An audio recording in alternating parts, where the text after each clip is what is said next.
sa taas. Kalamig, kalamig. Para mapil niya yung ilong. Daddy. Yan.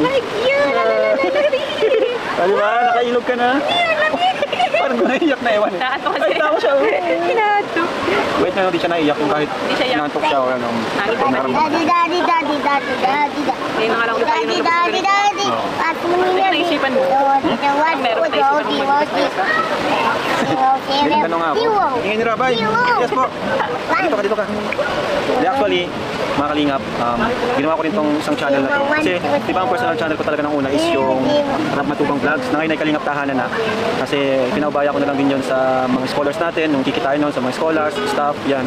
Yung mga nandun, mga staff natin doon. Kumbaga, doon ko rin makinuha yung pampasahod sa kanila. And at the same time, nagpa-vlog sila yung kita natin doon, pinatutulong naman natin sa mga scholars natin.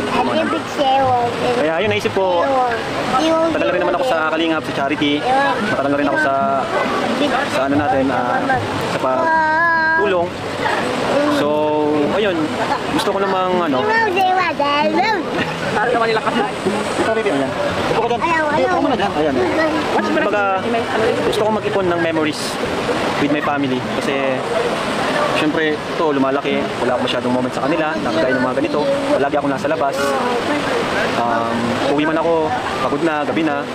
So, ayun. Gusto kong bawasan yung oras ko sa pag-charity. And gusto kong dagdagan yung oras ko sa family ko. Kaya naman ganito, quality time. Kasi may time kami tuwing gabi, pero pagod na, matulog na lang. Minsan yung mga bata tulog na. Kaya nanghihinayang ako. Matagal ko na rin itong naisip. Matagal na rin itong sumasagi sa isip ko na parang may something na kulang sa akin. Parang may kulang. Parang kulang yung pala. Ito na nga yun. Kulang yung time ko sa kanila. And ito yung naisipan ko. Gusto ko rin i-record yung mga, kasi yung mga recorded memories ko sa pag-charity lang naman, di ba? Yung mga vlog natin.